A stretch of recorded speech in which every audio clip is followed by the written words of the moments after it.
اعوذ باللہ من الشیطان الرجیم، بسم اللہ الرحمن الرحیم۔ السلام علیکم۔ آج کی ویڈیو کا ایک بہت ہی اہم ٹاپک جو ہم آپ سے پہلے بھی وعدہ کر چکے تھے کہ اس موضوع پر ایک اپنی ویڈیو ضرور بنائیں گے، آج وہ ویڈیو آپ کی خدمت میں پیش کی جا رہی ہے۔ ہم کرونا وائرس، دابۃ من الارض اور جساسہ کے درمیان آج کی ویڈیو میں تعلق جوڑنے کی کوشش کریں گے۔ یہاں پر یہ بات یاد رہے کہ یہ ہمارا موقف ہے، ہماری رائے ہے، جس سے آپ بالکل اختلاف کر سکتے ہیں۔ ضروری نہیں ہے کہ ہم یہاں پر صحیح ہوں، لیکن جو ہم نے اپنی تحقیق کی ہے، ریسرچ کی ہے، اس کو آپ کے سامنے رکھیں گے تاکہ بتایا جا سکے کہ کرونا وائرس جو دجال کا ایجنٹ ہے، جو جساسہ ہے، اور جس کے متعلق قرآن مجید میں دابۃ من الارض کے حوالے سے بات کی گئی ہے، اس پر تھوڑی سی آج کی ویڈیو میں روشنی ڈالی جائے گی۔ آپ لوگوں سے گزارش ہے کہ ہمارے چینل کو سبسکرائب کرنے کے ساتھ ساتھ بیل آئیکن کو بھی ہٹ کریں تاکہ آپ لوگوں کو ہماری ویڈیوز کے متعلق نوٹیفیکیشنز مل سکیں۔ اس وقت کرونا وائرس نے پوری دنیا میں اپنی تباہی مچا دی ہے، لاکھوں لوگ اس سے ہلاک ہو چکے ہیں، اور اب محسوس یہ ہو رہا ہے کہ اس کی تیسری لہر دنیا بھر میں آنے والی ہے جو انتہائی شدید ہوگی، اور پھر اس کے واضح اثرات تمام دنیا کی سوسائٹیز پر نظر آنا شروع ہو جائیں گے۔ محسوس یہ ہوتا ہے کہ دجالی قوتیں اپنے پوری طریقے سے اس جانور کو باہر لے آئی ہیں جس کا ذکر قرآن مجید میں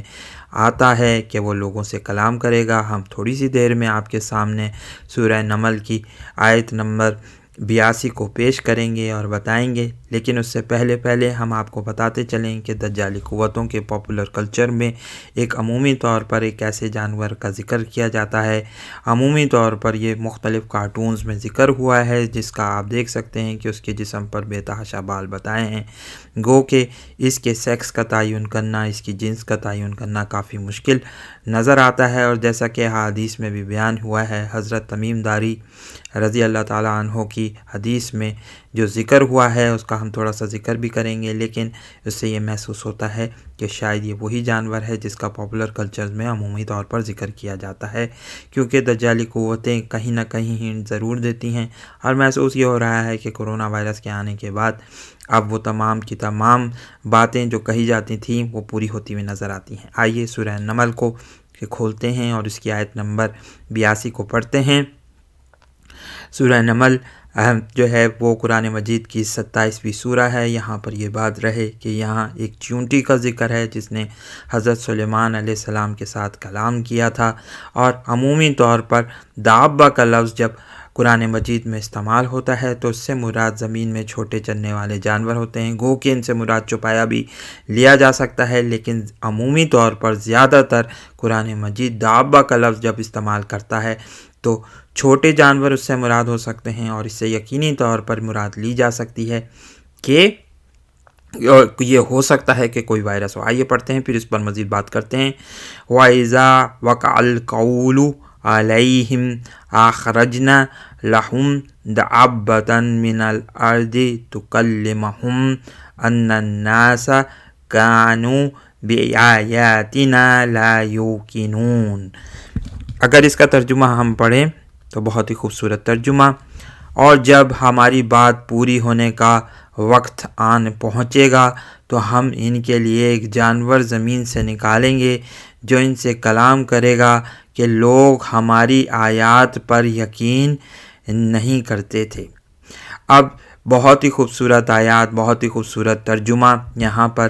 ہم پڑھ سکتے ہیں۔ اس سے محسوس یہ ہوتا ہے کہ قرآن مجید یہ بات کہہ رہا ہے کہ جب قیامت کا وقت قریب آ جائے گا تو ہم زمین سے ایک جانور نکالیں گے جو لوگوں سے کلام کرے گا، یعنی قرب قیامت میں ایک جانور ایسا ہوگا جو لوگوں کو بتائے گا کہ دیکھو تم اللہ تعالیٰ کی آیتوں کا انکار کرتے ہو، میں اللہ تعالیٰ کی ان نشانیوں کی تصدیق کرتا ہوا آیا ہوں جو کہ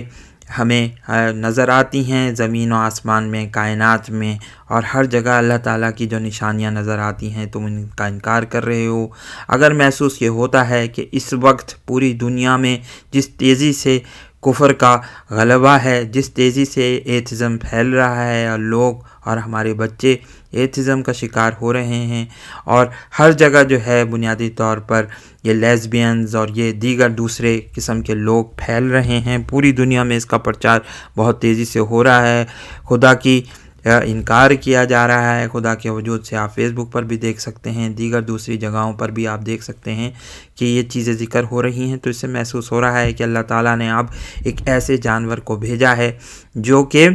اللہ تعالیٰ کی نشانیوں کا اعلان کر رہا ہے اور کہہ رہا ہے کہ دیکھو اللہ تعالیٰ موجود ہے، اور کس طریقے سے یہ جو کرونا وائرس جس طریقے سے ہلاکتیں کر رہا ہے وہ اس کی بڑی مثال ہے۔ یہاں پر یہ بات یاد رہے، ہم اپنی دیگر ویڈیوز میں بھی اس بات کو بیان کر چکے ہیں کہ کرونا وائرس کے سلسلے میں تمام کے تمام دنیا کے ریسرچرز، بڑے بڑے ڈاکٹرز، بڑے بڑے اسپیشلسٹ حیران اور پریشان ہیں کہ یہ کس طریقے سے لوگوں کو نشانہ بنا رہا ہے۔ کچھ کہتے ہیں کہ اس کے بے تحاشا ویریئنٹس ہیں، اسٹرینز ہیں، اس کے علاوہ مختلف باتیں کی جا رہی ہیں جو عمومی طور پر وائرالوجی کی تھیوریز میڈیکل کالجز میں ہمیں پڑھائی جاتی ہیں، اس سے بالکل ہی مختلف یہ ایکٹ کر رہا ہے، اور محسوس ہو رہا ہے کہ اس میں روحانی پہلو تلاش کرنا بہت ضروری ہو جاتا ہے۔ آئیے اس ضمن میں اگر دیکھا جائے صحابہ کرام کی اگر ہمیں کوئی رائے ملے تو اس کو ضرور قبول کرنا چاہیے۔ ہم جامع ترمذی کو کھولتے ہیں جس میں محسوس یہ ہوتا ہے کہ حضرت عبداللہ بن عمر نے اس رائے کا اظہار کیا ہے کہ جساسہ جو حضرت تمیم داری اور ان کے احباب کو نظر آیا تھا ایک جزیرے میں، وہی دابۃ من الارض ہے۔ اس کتاب کو کھولتے ہیں جامع ترمذی کو اور دیکھتے ہیں کہ اس میں کیا لکھا ہوا ہے۔ دجال کے بارے میں تھا حضرت تمیم داری کی حدیث، جامع ترمذی مترجم تحقیق و تخریج آپ پڑھ سکتے ہیں۔ اگر کوئی لنک مانگے تو ہم ضرور دے سکتے ہیں اس کو۔ حدیث نمبر 2203 اس کو بیان کرتے ہیں۔ بہت لمبی حدیث ہے لیکن ہم اس کو پڑھنے کی کوشش کرتے ہیں یہاں پر اور دیکھتے ہیں کہ کیا لکھا ہوا ہے۔ روایت ہے کہ فاطمہ بنت قیس سے نبی اکرم صلی اللہ علیہ وسلم چڑھے ممبر پر اور ہنسے اور فرمایا کہ تمیم داری نے بیان کی مجھ سے ایک حدیث اور میں اس سے خوش ہوا، پس آرزو کی کہ میں نے تم سے کہوں، اور وہ یہ ہے کہ کچھ لوگ فلسطین کے سوار ہوئے کشتی میں دریائے شور میں، پس وہ طوفان میں آ گئے یہاں تک کہ ڈال دیا ان کو دریا نے ایک جزیرے میں جزائر بحر سے۔ پھر انہوں نے دیکھا ایک چلنے والی فریبی عورت کو کہ لمبے لمبے تھے بال۔ اب یہاں پر کچھ ترجمہ ہمیں تھوڑا سا غلط محسوس ہوا ہے کیونکہ یہاں پر کسی طور پر بھی استعمال نہیں ہوا کہ کوئی عورت ان کو نظر آئی تھی۔ ہاں یہ ضرور ہو سکتا ہے کہ آگے چل کر ماں انتی کا لفظ استعمال کیا گیا ہے جو کہ فیمیل کے لیے بولا جاتا ہے عربی میں۔ کوائٹ پاسبلٹی یہ ہے کہ ان کو محسوس ہوا ہو کہ یہ ایک عورت ہے، لیکن لگتا یہی ہے کہ وہ اس کے جنس کے تعین کے معاملے میں، سیکس کے تعین کے معاملے میں بہت بڑے کنفیوژن کا شکار تھے کیونکہ اس کے بڑے بڑے بال تھے۔ یہی وجہ ہے کہ ہم جب صحیح مسلم کی اس مستند ترین روایت کو پڑھیں گے جو حضرت تمیم داری کے ضمن میں ذکر ہوتا ہے تو محسوس یہ ہوتا ہے کہ ان کو ڈاؤٹ تھا، وہ اس کو ایک غلیظ جانور سمجھے تھے اور ان کو یہ بات نہیں تھی کہ وہ اس کو کوئی عورت سمجھ بیٹھے تھے، یا اس کو بالکل انہوں نے سمجھ لیا تھا کہ یہ ایک عورت ہے۔ آئیے پڑھتے ہیں۔ لمبے لمبے بال تھے اس کے۔ پھر لوگوں نے اس سے پوچھا کہ تو کون ہے؟ اس نے کہا کہ میں جساسہ ہوں، اور جساسہ شاید اس لیے کہا کہ وہ جاسوسی کرتی ہے اور لے جاتی ہے خبر دجال کے پاس۔ یہاں یہ بات یاد رہے جو دیگر ہم اپنی ویڈیوز میں عمومی طور پر کہہ چکے ہیں کہ کرونا وائرس بنیادی طور پر دجال کا ایجنٹ ہے۔ یہ اعلان کر رہا ہے کہ اب دجال نکلنے والا ہے تھوڑے عرصے کے بعد، اور یہ سب سے پہلے اس نے اعلان کیا ہے کہ وہ اس نے خروج کیا ہے، اور اب محسوس یہ ہوتا ہے کہ دجال بھی تھوڑے عرصے بعد خروج کرے گا، لیکن اس سے پہلے اس نے اپنے ایجنٹ کو بھیجا ہے، جساسہ کو بھیجا ہے، کرونا وائرس کو بھیجا ہے تاکہ وہ اس بات کا اعلان کر سکے کہ دنیا میں دجال کا خروج ہونے والا ہے۔ آئیے یہاں پر بھی یہ کچھ بات محسوس ہمیں ہوتی ہوئی نظر آتی ہے جساسہ کے بیان میں کہ اس نے ان لوگوں کو دجال کے متعلق خبر دی تھی کہ دجال فلاں جگہ قید ہے۔ آئیے پڑھتے ہیں اور دیکھتے ہیں کہ کیا لکھا ہوا ہے۔ کہا انہوں نے پھر تو ہم کو خبر دے۔ اس نے کہا نہ میں تم کو کچھ خبر دوں گی اور نہ تم سے خبر پوچھوں گی، لیکن تم آؤ کنارے پر کریا کے کہ وہاں ایک شخص ہے تم کو خبر دے گا اور خبر تم سے پوچھے گا بھی۔ پھر گئے ہم کنارے پر کریا کے تو دیکھتے ہیں کہ ایک مرد ہے زنجیرے میں بنا ہوا، سو اس نے پوچھا خبر دو مجھے چشمہ زغر سے کہا ہم نے وہ بھرا ہوا ہے چھلک رہا ہے، کہا اس نے خبر دو مجھ کو بحیرہ سے، ہم نے کہا وہ بھرا چھلک رہا ہے، کہا اس نے خبر دو مجھ کو بیسان کی کھجوروں سے جو کہ اردن اور فلسطین کے درمیان ہے کہ وہ میوہ لاتی ہیں کہ نہیں، ہم نے کہا ہاں خبر دو ہم کو نبی کے مابعوث ہوئے ہیں یا نہیں، نبی صلی اللہ علیہ وسلم کے متعلق بات کری، کہا ہم نے ہاں مابعوث ہوئے ہیں، کہ خبر دو کہ مجھ کو لوگ ان کی طرف کیسے آتے ہیں، ہم نے کہا دوڑتے ہوئے، کہا تمیم نے پھر جنبش کی اور اس نے بہت بڑی یہاں تک کہ قریب ہوا، یعنی قید سے نکل جانے کے یعنی کوشش کری تھی کہ وہ قید سے نکلے، جکڑا ہوا تھا وہ، اس کو جو ہے ہم آپ پڑھ سکتے ہیں۔ پھر پوچھا کہ ہم نے تو کون ہے، اس نے کہا میں دجال ہوں، اور وہ یعنی میں داخل ہوں گا سب شہروں کے مگر طیبہ، اور طیبہ سے مراد مدینہ ہے۔ یہ رسول اللہ صلی اللہ علیہ وسلم نے صحابہ اکرام کو بعد میں بتائی تھی بات کہ طیبہ مدینہ منورہ ہی ہے، اور نے اپنے ڈنڈے کو مار کر رسول اللہ صلی اللہ علیہ وسلم نے بتایا تھا کہ یہ مدینہ ہے اور مشرق سے ہی دجال کا خروج ہوگا۔ اب آئیے پڑھتے ہیں جو کہ حضرت ابن عمر رضی اللہ تعالیٰ عنہ، جس کو ہم آپ کے سامنے وضاحت کے ساتھ پیش کرنا چاہتے ہیں۔ تمیم داری کی روایت صحیح مسلم میں بھی ہے اور ابو داؤد میں بھی، اور مسلم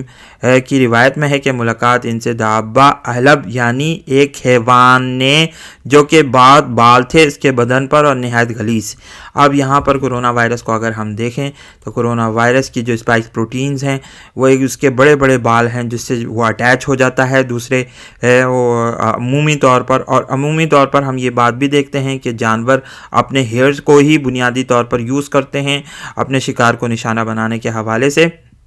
تو یہاں سے اس سے مراد یہ ہم لے سکتے ہیں۔ لیکن آگے چل کر حضرت عبداللہ بن عمر سے روایت آئے گی، اور ابو داؤد کی روایت میں ہے کہ ناگہم ان کی ایک عورت کھینچتی تھی وہ اپنے بالوں کو، یعنی اس کے جسم پر، اس کریچر کے جسم پر بہت بال تھے، اس لیے اس کو شاید انہوں نے یہ سمجھ لیا تھا کہ وہ کوئی عورت ہے، گو کہ اس کی سیکس کا تعین کرنا بڑا مشکل تھا۔ جساسہ فتح جیم اور تشدید سین اول مشتق ہے تجسس سے، یعنی تجسس ہے۔ ابن عمر رضی اللہ تعالیٰ عنہ سے مروی ہے کہ دابت الارض جو آخری زمانے میں نکلے گا وہی ہے، اور مروی ہے کہ جب پہنچی کشتی دجال کے پاس دیکھا کہ اسے ایک مرد ہے عظیم الجثہ، دونوں ہاتھ اس کے گردن میں بندھے ہوئے ہیں۔ یہاں پر حضرت عبداللہ ابن عمر رضی اللہ تعالیٰ عنہ کی جو ہے وہ روایت بھی آتی ہے جس کو جامع ترجیم مترجم نے کوٹ بھی کیا ہے، تو اس سے محسوس یہ ہوتا ہے کہ دابت من الارض کی جو بات کی گئی ہے وہ شاید مراد جساسہ ہی ہے، واللہ اعلم بالصواب، اللہ تعالیٰ بہتر جانتے ہیں، لیکن محسوس یہ ہوتا ہے کہ اس سے یہی مراد ہے۔ آئیے ہم یہ بات بھی یہاں پر یاد رہے کہ یہ تمام کے تمام واقعات عمومی طور پر جو علماء کرام نے، بڑے بڑے علماء کرام نے، محدثین نے اس کا جتنی بھی تشریح کی ہے وہ یہ بات ذکر کیا گیا ہے کہ یہ بنیادی طور پر عالم امر میں یہ واقعات پیش آئے اور یہ عالم مادی میں نہیں پیش آئے ہیں۔ یہی وجہ ہے کہ آج تک کوئی ہمیں جزیرہ ایسا نہیں مل سکا ہے جس کی بنیاد پر ہم یہ کہہ سکیں کہ دجال قید ہے۔ عمومی طور پر یہ بات کہی جاتی ہے، ظاہر طور پر جب مشرق کی بات کی جائے تو لوگ کہتے ہیں کہ وہ جزیرے میں ہیں، اور اس سے یہ مراد یہ لے جا سکتی ہے کہ کسی جو پرشین گلف کے کسی جزیرے میں وہ قید ہو سکتا ہے، لیکن یہ عالم امر میں واقعہ پیش آیا ہے، کوئی بھی جزیرہ ہو سکتا ہے، مشرق میں ہے، قید ہے، تو اس سے مراد یہی ہو سکتی ہے کہ پرشین گلف میں ہے، لیکن یہ کہیں بھی ہو سکتا ہے جزیرہ، ضروری نہیں ہے کہ کوئی جو ہے کسی بھی خاص جگہ کا تعین کیا جا سکے۔ لیکن اس سے ایک مراد یہ آپ لے سکتے ہیں کہ یہاں دجال اور یہاں جساسہ حضرت تمیم داری رضی اللہ تعالیٰ عنہ کو بنیادی طور پر جو نظر آیا وہ اپنی اصلی فارم میں نظر آیا ہے، جبکہ جب دنیا میں یہ دونوں چیزیں نمودار ہوں گی تو ان کی فارمز ڈیفرنٹ ہوں گی۔ دجال چونکہ وہاں پر ایک جن کے طور پر پیش ہوا ان کے سامنے، اور شاید جنی ہے، بڑا جن ہے، شیطان کے، ابلیس کے بڑے جنوں میں سے ایک جن ہے، وہاں پر ان کے سامنے پیش ہوا، لیکن جب وہ دنیا میں آئے گا تو بنیادی طور پر انسانی فارم میں آئے گا، کیونکہ پاسبل نہیں ہے کہ عالم مادی میں کوئی شخص اس دنیا کی فارمز میں نمودار نہ ہو۔ جبکہ ہم فرشتوں کے متعلق بھی بات کرتے ہیں کہ عمومی طور پر جب فرشتے رسول اللہ صلی اللہ علیہ وسلم کے پاس بھی جب وحی لے کر آتے تھے حضرت جبرائیل علیہ السلام، تو حضرت دحیہ کلبی کی صورت میں آتے تھے۔ صرف 2 جگہوں پر رسول اللہ صلی اللہ علیہ وسلم نے حضرت جبرائیل علیہ السلام کو دیکھا تھا ان کی اصلی صورت میں، جس کے متعلق قرآن مجید میں ذکر آتا ہے، خیر ہم اس کی ڈیٹیلز میں نہیں جائیں گے، لیکن یہاں پر یہ بات محسوس ہوتی ہے کہ دنیا کے عالم مادی میں جو بھی کارروائیاں ہوتی ہیں، وہ جو انسان، جانور، جتنے جتنے بھی موجود ہیں جنات اور فرشتے انہی کی صورت میں سامنے آ سکتے ہیں. یہی وجہ ہے کہ یہ جساسہ بھی کرونا وائرس کی صورت میں نظر آیا ہے ہمیں دنیا میں, اور دجال بھی جب وہ نمودار ہوگا تو وہ ہیومن فارم میں ہوگا. گو کہ جو اس کے کانے ہونے کے متعلق بات آتی ہے تو وہ ہاف ہیومن اور ہاف جن کی طرف اشارہ ہے. اس کے متعلق ہم کسی اور ویڈیو میں بات کریں گے, لیکن اس ویڈیو میں یہی محسوس ہوتا ہے کہ یہ والی بات ہے. آخر میں ہم یہ بات بتاتے چلیں کہ حضرت تمیم داری رضی اللہ تعالیٰ عنہ کو ہی یہ واقعات کیوں نظر آئے, جساسہ ان کو کیوں نظر آئے. یہاں پر بہت امپورٹنٹ پوائنٹ ہمارے ذہن میں جو بات آتی ہے وہ یہی ہے کہ ان کا تعلق بنیادی طور پر فلسطین سے تھا. یہ وہاں کے عیسائی راہب تھے جو رسول اللہ صلی اللہ علیہ وسلم کی خدمت میں حاضر ہوئے اور مسلمان ہوئے. ان کا تعلق بنیادی طور پر لخم کے بنو لخم کے قبیلے سے تھا. ایک بنو لخم کا قبیلہ پھر ایک دفعہ پھر نجد کے علاقے میں آباد ہے. نجد کا علاقہ فتائن کا, جہاں سے ظہور ہوگا رسول اللہ صلی اللہ علیہ وسلم کے حدیث میں, اور یہیں سے کوائٹ پاسبل یہ ہے کہ دجال کا ظہور بھی ہو, اور دجال بھی انہی نجدی قبائل میں سے کوئی ایک شخص ہو جو نمودار ہو, جو مسلمان ہونے کا دعویٰ کرے لیکن جو حقیقت میں وہ یہودی ہو سکتا ہے. تو آج کی ویڈیو کے لیے اتنا ہی. اگر کوئی سوالات آپ کے پاس ہیں تو کمنٹ سیکشن میں ضرور ہمارے سامنے پیش کریں, ہم کوشش کرتے ہیں کہ ان کا جواب دیں. اس ویڈیو کو لائک کیجئے, شیئر کیجئے, دوستوں کے ساتھ ڈسکس کیجئے. بہت بہت شکریہ. السلام علیکم اور اللہ حافظ.